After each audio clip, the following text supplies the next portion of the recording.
ได้ฟังเรื่องราวของคอมมูนิตี้ในไทยไปแล้วนะคะเรามาฟังเรื่องราวคอมมูนิตี้ในระดับประเทศกันบ้างดีกว่าค่ะระดับโลกกันเลยเนาะครับผมในแต่ละประเทศนะคะเขามีแนวคิดในการสร้างชุมชนบิตคอยให้แข็งแกร่งยังไงกันบ้างนะคะลองมาฟังเรื่องราวกันนะคะกับแพนเนล The Rise of ขออภัยค่ะ The Rise of Asian Bitcoin Community ค่ะใช่แล้วครับโดยแต่ละสปีกเกอร์แต่ละท่านเนี่ยจะเป็นตัวแทนคอมมูนิตี้จากแต่ละประเทศครับเริ่มจากท่านแรกครับคุณคีเพปตัวแทนคอมมูนิตี้ในประเทศอินโดนีเซียครับท่านที่2คุณโดมินิกเวลตัวแทนคอมมูนิตี้จากประเทศเวียดนามครับท่านที่3อาจารย์พิริยะสัมพันธรักษ์ตัวแทนคอมมูนิตี้จากประเทศไทยครับและก็คนสุดท้ายคุณเดียเรสกิตาตัวแทนคอมมูนิตี้ในประเทศอินโดนีเซียนั่นเองครับจะมาทำหน้าที่เป็นโมเดเลเตอร์ของพวกเราในเวทีนี้ก็ The Asian Bitcoin Community is here. Let's welcome our powerhouse panel featuring Keypleb, Dominik Weil, Piriya, and Dia Reskita to discuss the rise of Asian Bitcoin Community. ถ้าทุกท่านพร้อมแล้วก็ขอเสียงปรบมือต้อนรับสปีกเกอร์และโมเดเลเตอร์ทั้ง 4 ท่านด้วยครับ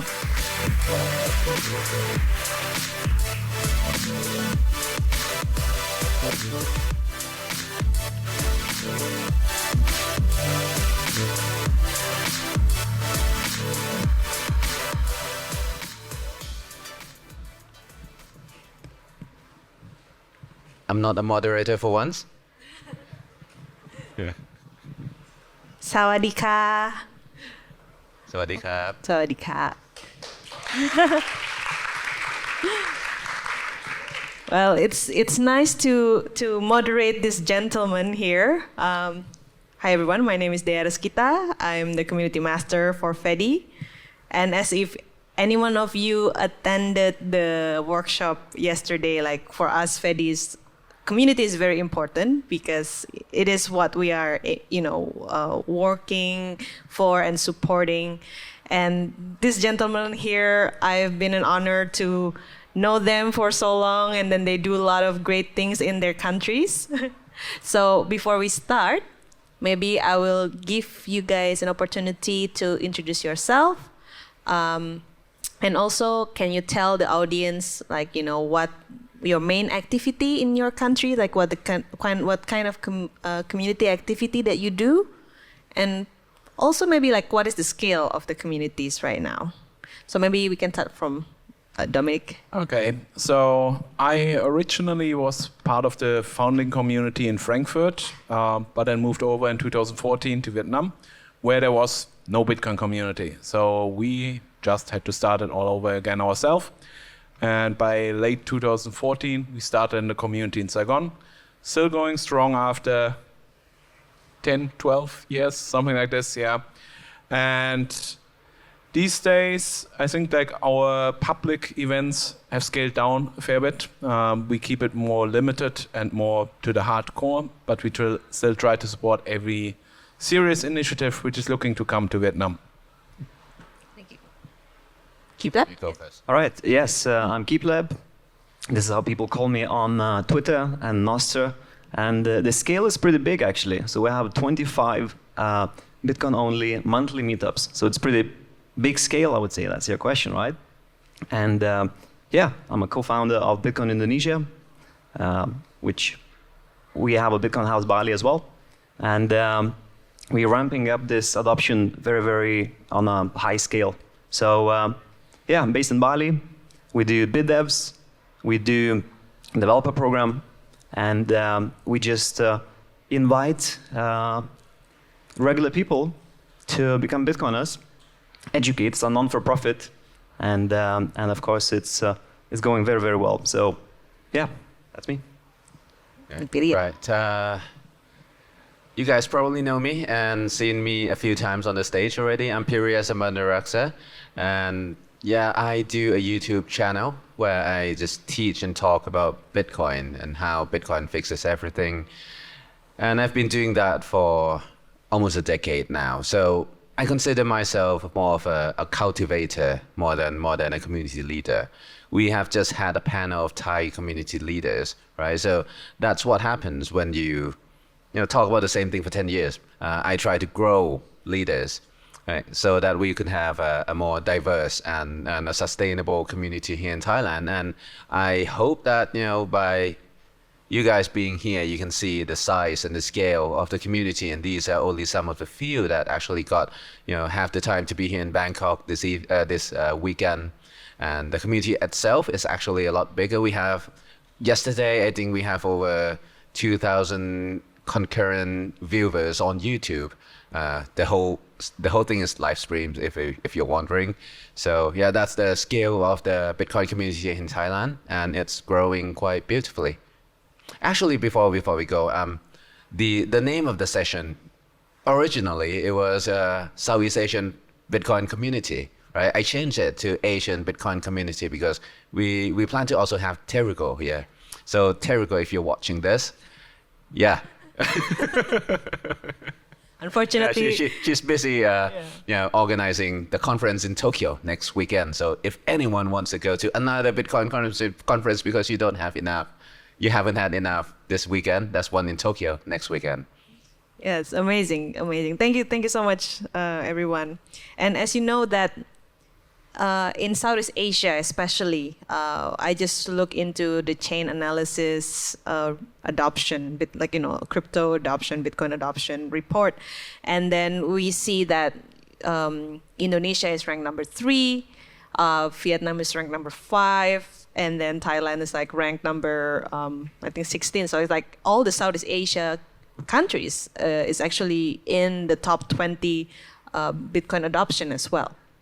So what do you guys think is the factor of this rise, of the Bitcoin adoption in your country? What is actually the driven factor why so many people want to buy Bitcoin?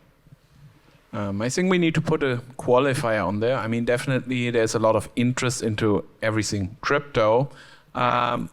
Probably most people wouldn't qualify necessarily to really have a good understanding of what Bitcoin is and what it can do and how it can help you. With that said, I think one of the major reasons, of course, that in Southeast Asia we see pretty high adoption is because population is relatively young. It's very risk-seeking, entrepreneurial, which you don't have in Europe, for example, where people are just, okay, I just work for the government and get my pension. Here people are looking, okay, how can I seize the opportunity? Which not always aligns necessarily with the Bitcoin ethos, which we have in the communities. But yeah, that's the main driver, demographics and just people looking to seize opportunity. Right, so yeah, I agree with that. I agree with you on that. There are more risk-seeking, there are more opportunity-seeking people here in Southeast Asia. One of the main reasons is that, when the US dollars get debased, the holder of the dollars get destroyed, and all of our countries here are holders of the US dollars, right? So we are feeling the brunt of the monetary debasement that's going around everywhere in the world. Everyone who goes shopping will see that the price of food are rising every day, and they really don't have enough money to retire. They don't have enough money to survive for the next month, so they're looking for ways to get out of it, right? So and that really just leads to more greed and pain, and people actually gets into crypto for that. On that statistics though, I mean, there's also another study on which country has the highest crypto adoption, and Thailand's actually number 1. So we have more degens. We have more crypto traders. It's sad to see that Thailand's 16 on the Bitcoin adoption, number 16. We want to see more of that. We want to see more people just realizing that the only way out is not to get rich quick, but to actually just stop the debasement, stop the theft. Yeah. So when people come to our meetup, we don't say you can get rich fast. You actually can stay rich slow with Bitcoin.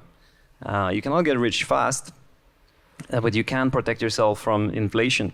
And then also answering your question, what's happening with adoption. And I would say that yes, people are hurting, like Piriya just said, and they don't understand why is that, right? But when they come to the Bitcoin house, we tell them, this is why. Money printing, inflation. So yeah, censorship, but let's leave it for later.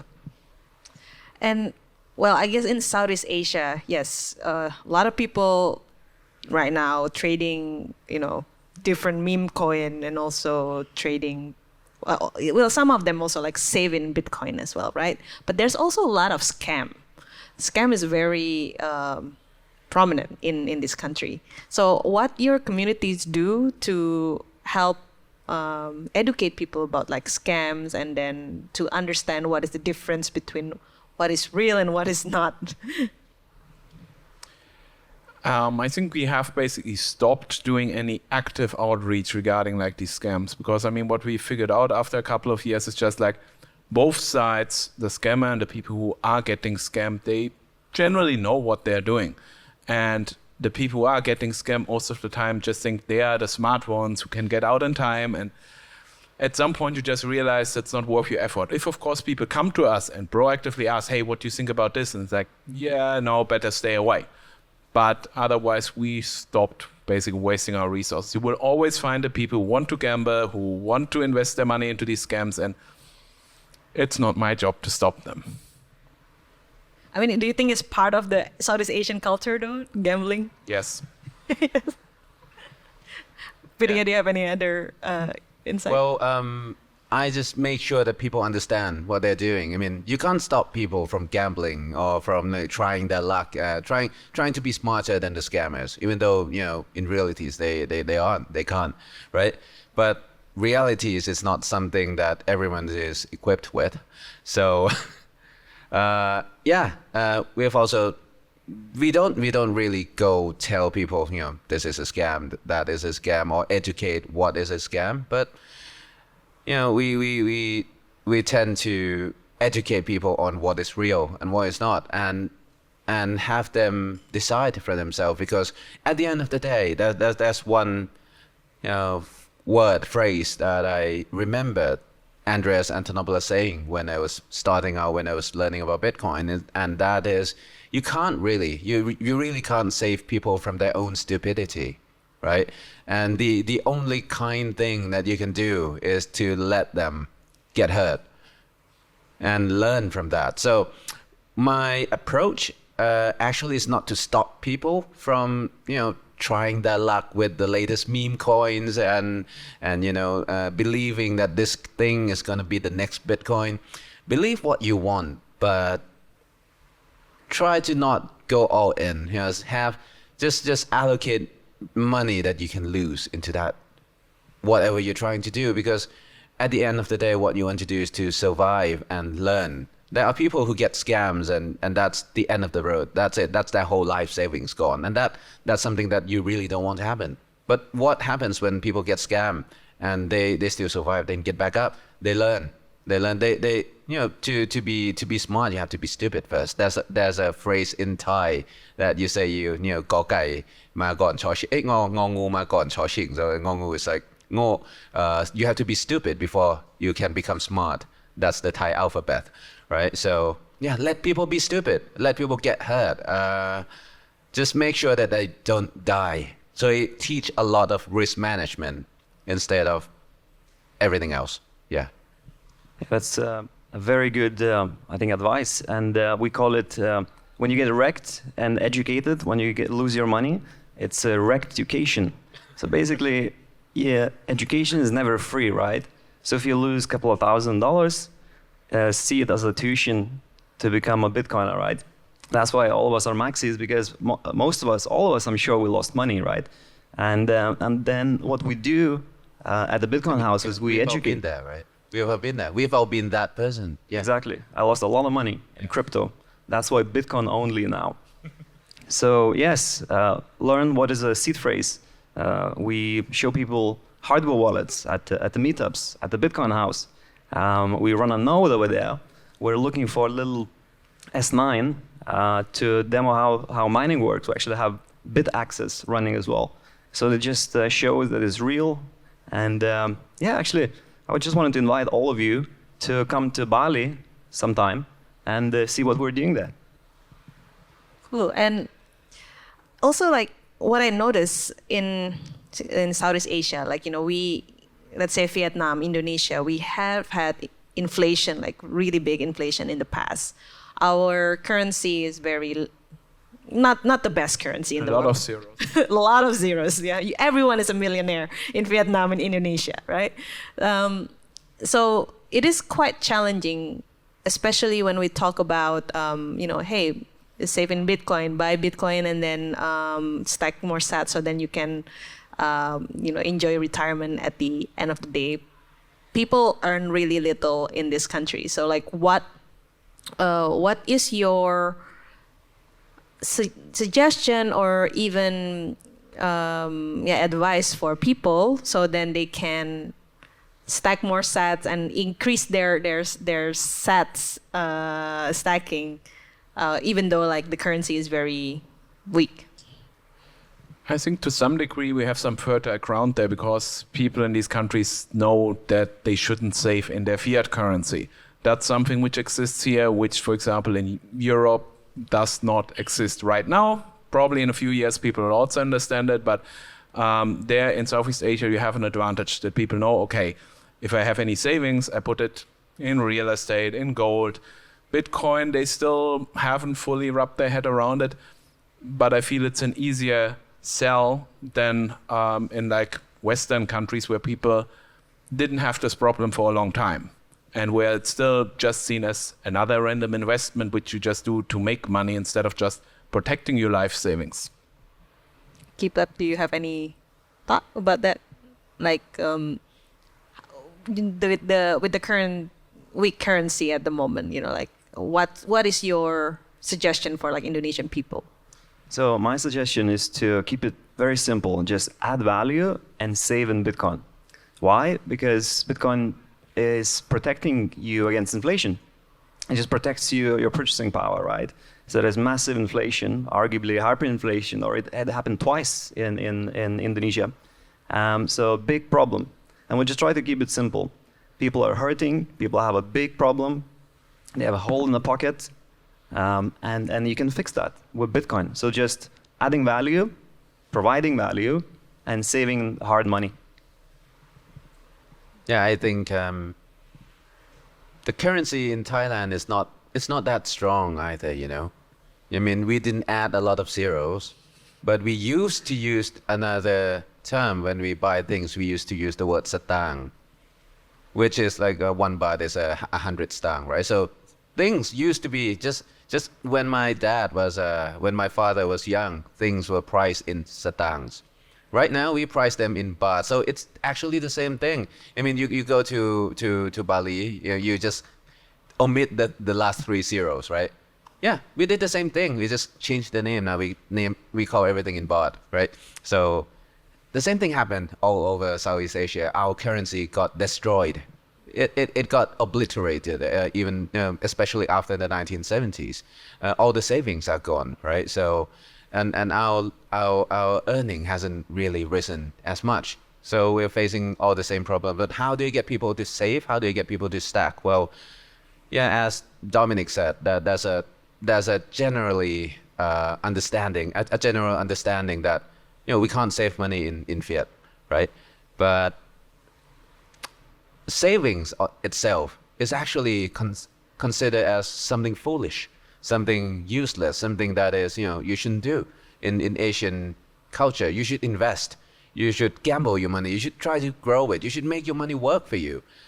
What I discovered with Bitcoin is that it just brings savings back into the picture, right? It just teaches people that savings is not bad. Saving is not stupid as you think it is.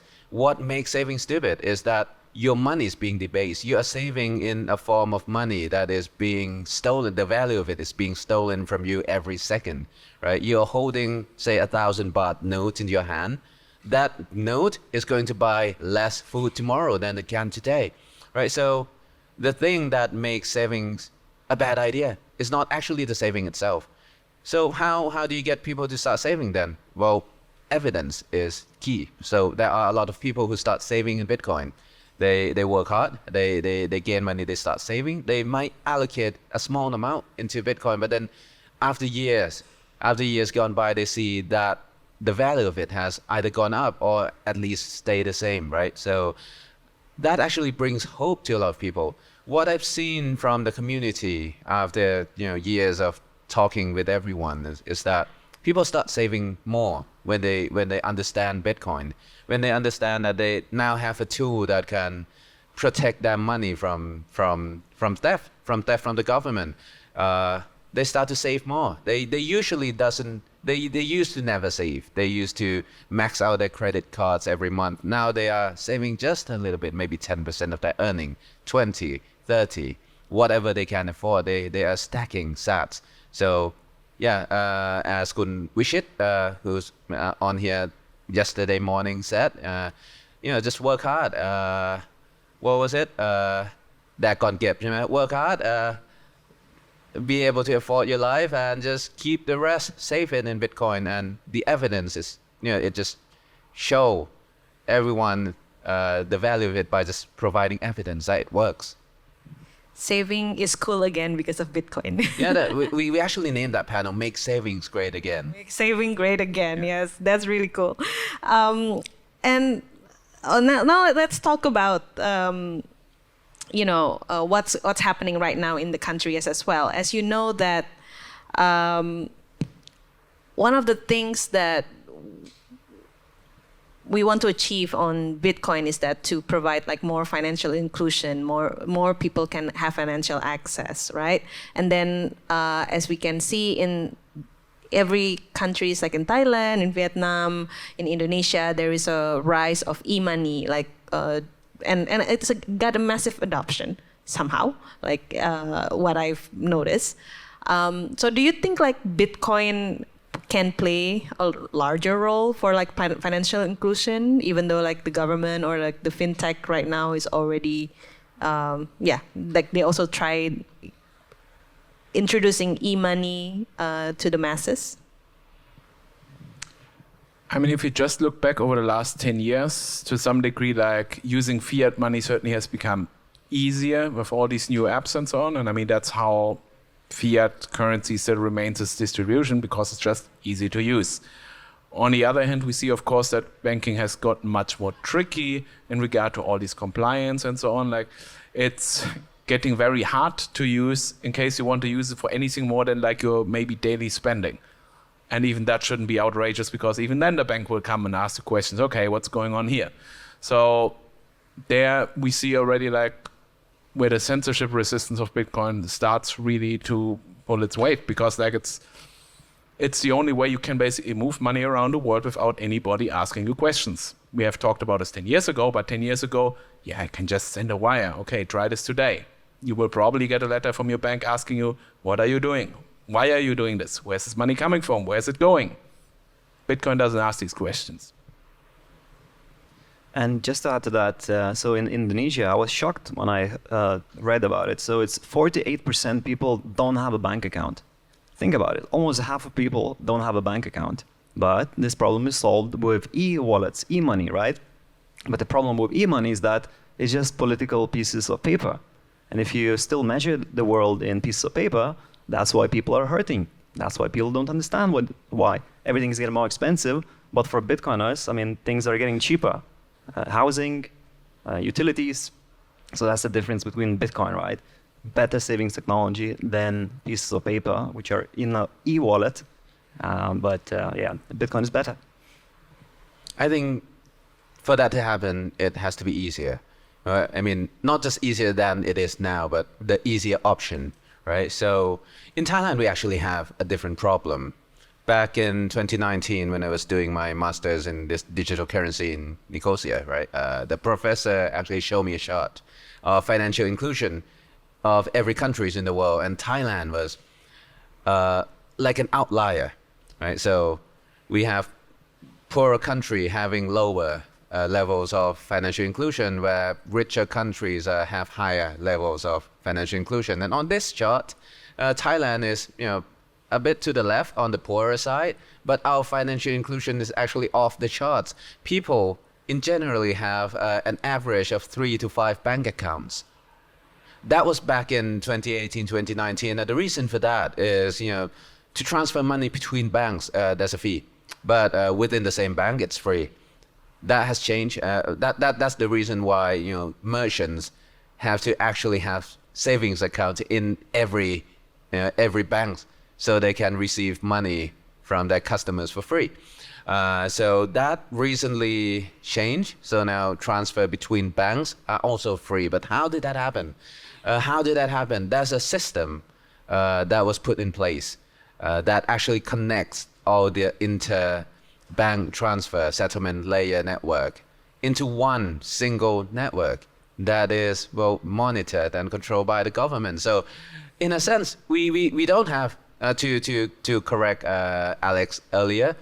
We haven't launched the Thai CBDC digital cash yet. The project has been postponed again and again and again, right? So that's just pure incompetency. Sorry, this is going on live. I'm trying to speak faster so I don't get arrested, right? But but in a sense, we already have a CBDCs because every transactions that goes between interbanks within banks are operating on one network called the Prompt Pay network, which is actually being sourced to your country. We are being utilized in other countries in Asia. It makes payment unbelievably easy. People can just go up to shops, scan QR codes. My daughter would buy an ice cream for 10 baht and I would scan a QR code to pay for that. I'm guilty of using the system because, I don't want to carry around jangling coins in my pockets, right? So we have a different problem. We have a very high level of financial inclusion, but that also comes with a high level of censorship, right? So when Bitcoin comes into the picture here, the competition is not to provide more inclusion because we already have a high level of inclusion. I think the only way to get people to use Bitcoin is for Bitcoin to become the better option. So who needs to do the work here? It's actually not us. It's the marketing department of Bitcoin. That is the government. So now we have our financial system and network under their control. Once they decided to utilize that power to censor or to decline or to prohibit some kind of payments, like highlighted in the proposed project for the new handout, the 10,000 baht handout, where you can't use that to buy lottery, you can't use that to buy alcohol, you can't use that to buy things that are further than 4 kilometers from where you are. People are going to start questioning why is this money so hard to use? And you know what? There's a better option. Just use Bitcoin, use Lightning. I think that's the way I see adoption happening. So for Bitcoin, we just have to keep the network alive, ready to use. And when it becomes the better and easier options, people are just going to switch. Amazing. I like what you say. The Bitcoin marketing department is actually the government. People say Bitcoin doesn't have a marketing department. We actually have the largest marketing department. Yeah, every government in the world is a marketing department for Bitcoin. Cool, awesome. Well, we still have time, so I'm going to jump gear and then talk more about the Bitcoin adoption. And maybe this is first for Keypleb, probably. So Keypleb, you started Bitcoin Indonesia and then Bitcoin House Bali. So can you tell how you grow the community? You run meetups, like 26 meetups every month in different cities, right? Like, yes. How do you do that, and how people can maybe duplicate what you're doing if they want to grow the community in their places? All right, so I guess we'll just start growing the network now, right? So I will just ask everybody to consider joining a meetup wherever you live, and if there is no meetup there, just start one. You can go on our GitHub and download a checklist, a meetup guide. It's pretty easy to spin up those meetups. And we also should have a mission of having more Bitcoin houses across Southeast Asia. So how do we do this? Yes, a lot of proof of work, right? We do meetups, so monthly meetups, 26 of them, all the way from Natuna Island to Bali, from Aceh to Sumba, very remote areas. We motivate and incentivize community leaders. We have 16 native community leaders. Bitcoin House is a lot of fun. Once again, everybody is invited to come. And we just simply work hard, right? We started BitDevs, which was a technical meetup. And we're going to do a seed signer workshop. So people are welcomed to come in and learn about how to make seed sign-up, and then develop a program as well. So there's a lot of work. There's many people behind us, and we're working hard. And maybe this is also for Piriya, because being in here in this room, this is one of the proof of work, like how much community that you've also built in the past years. And then what I understood also in Thailand is very decentralized. It's not only just you, but there's also many different community leaders that what we just saw earlier. So how you can grow communities in such a decentralized way? Like what is how to make it not only just focus in one person? Well, the first thing is to be very lazy, right? So if I have to do everything, well, that's too tiring, right? So that is actually the goal. We need a decentralized community. Just because that's the only way it can work, that's the only way it can grow and sustain itself. I can't keep doing this all the time. My brother just said this morning the fattest chicken gets slaughtered first. I don't want to be that chicken, right? So I'm trying to fatten the other chickens. So how do I do that? It's actually not my achievement. I think it's what the community has got together and do by themselves spontaneously. One of the key person that actually we already have, like Kun Yu, Kun Pio, right? Who was the guy sitting here again? Kun Jatupon, right? We have hardcore Bitcoiners in Thailand, walking on their own lanes, minding their own stuff. They're not interacting with other people. You know how Bitcoiners are, right? There's a guy who actually goes around and introduce everyone to everyone. Jack, who was the one sitting here in the last panel. Yeah, he actually made that happen. He introduced me to all the leaders and people who are holding meetups here and there, so that we can work together a bit more. But what I do as personally is that the way I try to do adoption, promotion and like to make Bitcoin more well known in the country is, I think I call it, I term it like a beacon strategy. That is to just keep talking about the thing in a format where people who want to find that knowledge can actually find that knowledge. So I don't do meetups. Meetups are like, you get together, you get to meet each other, you get to talk to each other. That's fun, but it's mostly just the same people coming to meet the same people again and again and again. That doesn't really grow. I go on YouTube, I talk to strangers, I talk to the cameras, and I just keep doing that. So when people have questions, what is this thing? I made sure that my videos comes up on search. I play the game, I play the algorithm game, right? I do clickbaity title just so that it would increase my chance of reaching out and connecting and being able to, give the opportunity to learn about Bitcoin to as many people as I can. And from that, the community just grows by itself. Yeah, I'm like, I just keep spouting this thing, watering the plant, and that's it.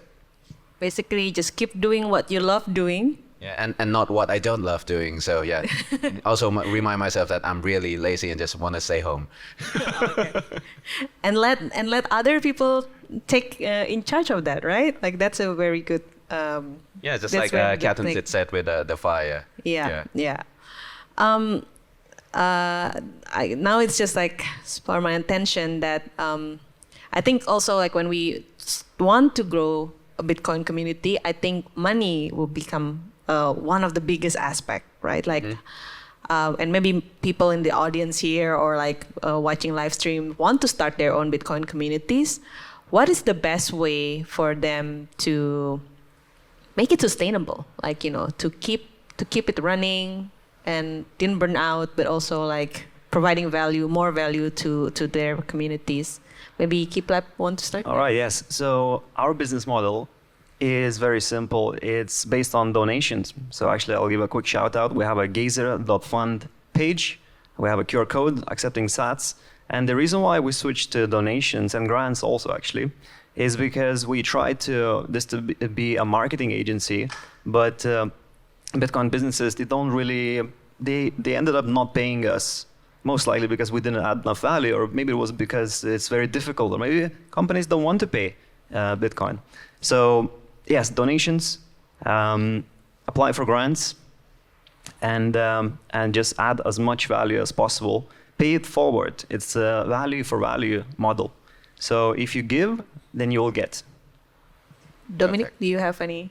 Same, also just based on donations. I think that's also a much more sustainable model because you get basically direct feedback. Do you provide value to the people in what you're doing? And of course, it also depends what are the goals of your community. And if it's just doing some small events now and then, I mean, that doesn't take a lot. And you just have like a Geyser page or you're directly on the homepage. People can donate some sats and okay, you do your small events every once in a while. And yeah, I mean, it's a direct feedback mechanism and keeps you out of being then held hostage to having to provide value to like one grant giver or one sponsor who then wants to steer you in a certain direction to serve their interests instead of the interests of the community. That's why I think like generally the best model for communities to keep them independent is taking donations. Yo, same. Value for value. We provide value. I believe in karma.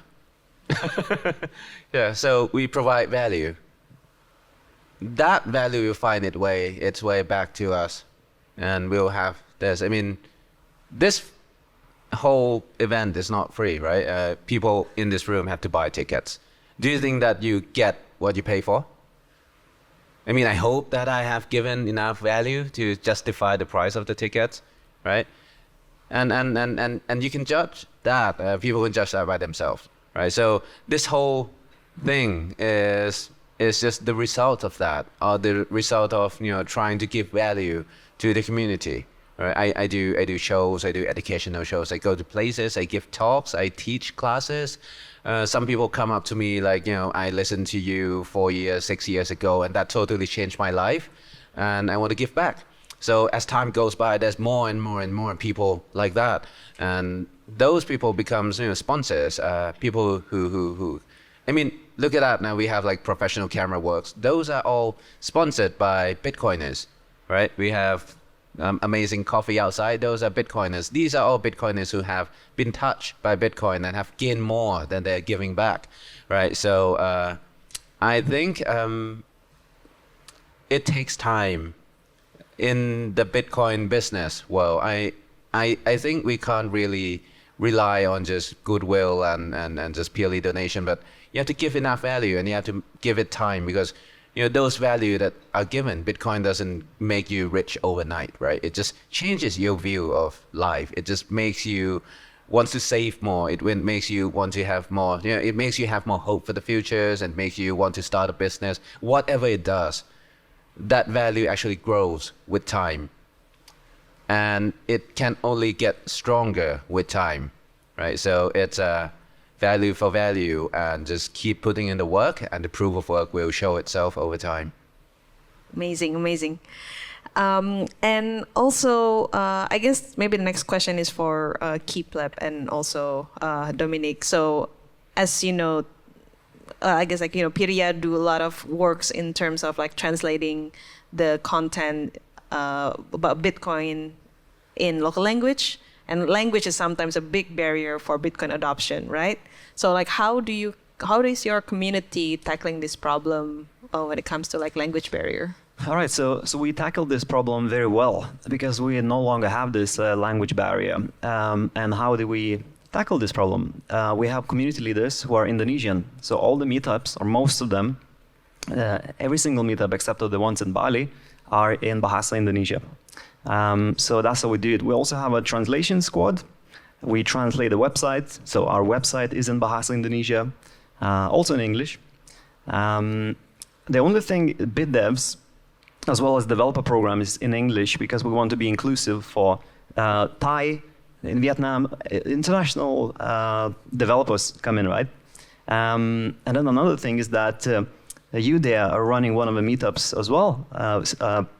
Belajar Bitcoin at the end of each month. When is it? 28th this month, right? So it's in Bahasa Indonesia, and it's super inclusive. And we know that sometimes language barrier can be a problem, but we fix it by putting an effort. So that's how we did. I have to say this, generally just AI helps a lot with translation. Before we also had always manually translate blog articles, essays. That was a lot of work. And it has gotten just to a level now that it's done in seconds. Of course, we still have somebody read over it. Does it make sense? But the amount of work you have to put in to translate the good works is much lower, which means we can translate much more works into the local language much faster. And that's certainly also going to help tremendously to bring the good works into the local language. Yeah, that's AI is definitely translation is quite beneficial, and then also engaging with the local community is also very important as well.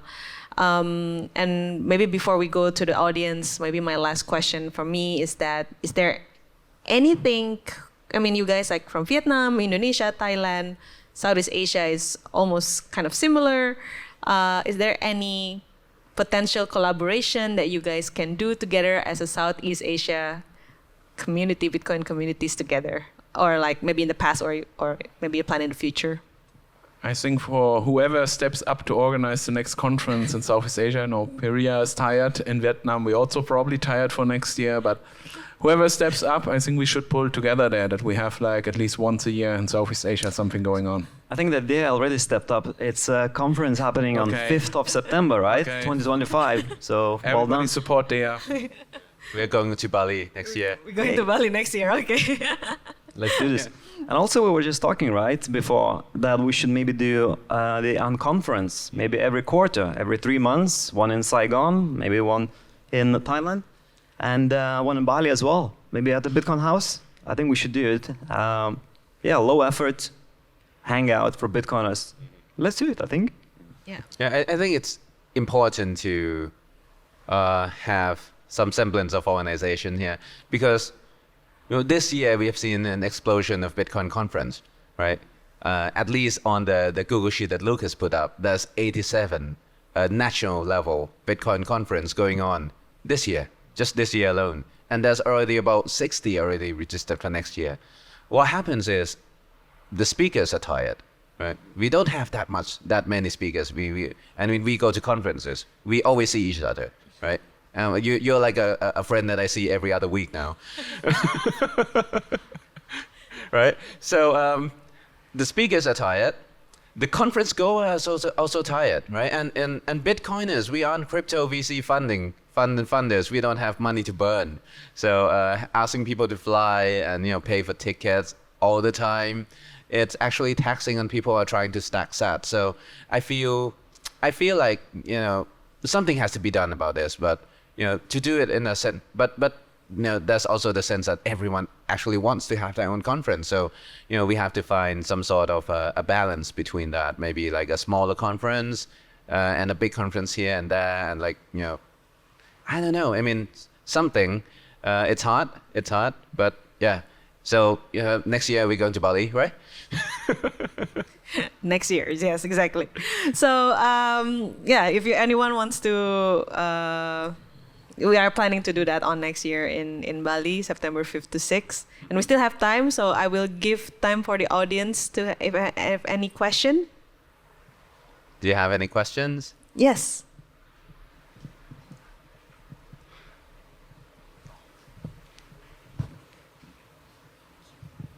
Hi.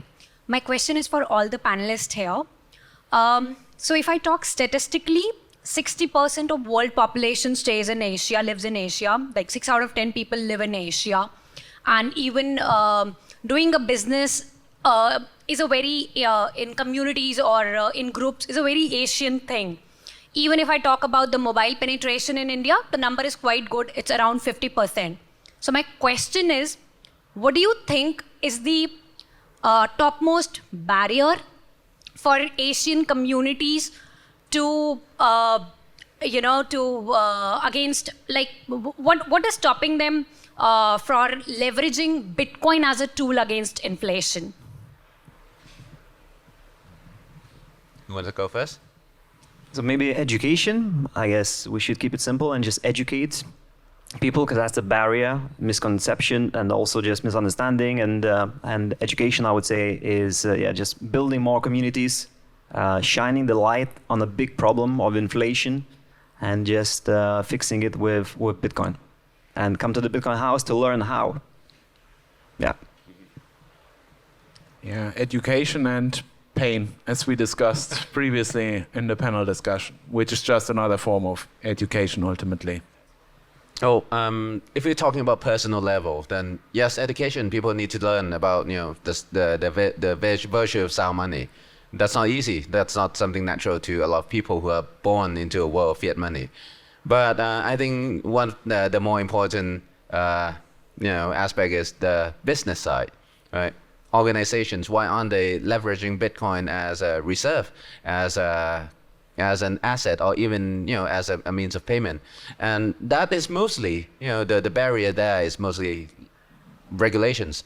Countries. I'm speaking just for Thailand, but I think the same goes for a lot of countries in Southeast Asia. We have a very sort of a reactive stance on regulations, and a very protective stance also. So we have regulators who are very protective of their populations, and like having an aunt who is overly protective of the kids in the house and don't let them do anything, right? So unless that thing happens to be like if the neighbor kids do something and they get into Harvard or something, then they're going to change the legislation and allow the people in the house to do that. So I think a more proactive stance in regulation, or more precisely deregulation, would go a long way, and in providing clarity. Companies, if companies want to hold Bitcoin as treasuries, how are they going to do that? How are they going to sort out the taxation? How are they going to pay tax with those? How are they going to calculate the capital gains? If they want to move Bitcoins around in their multi-sig wallet, is that subjected to a value-added tax? Or there's a lot of things that need to be clarified. A lot of people are on the fence. A lot of people have a lot of money that are waiting to get into Bitcoin, but they can't, right? So you see that with the spot Bitcoin ETFs, but there's also the self-custodial route that people also want to take, and the barrier is just mostly slow and misguided regulations in all of our countries. All right. Thank you so much. I think our time is up. So please give a big round of applause for the panelists. And thank you.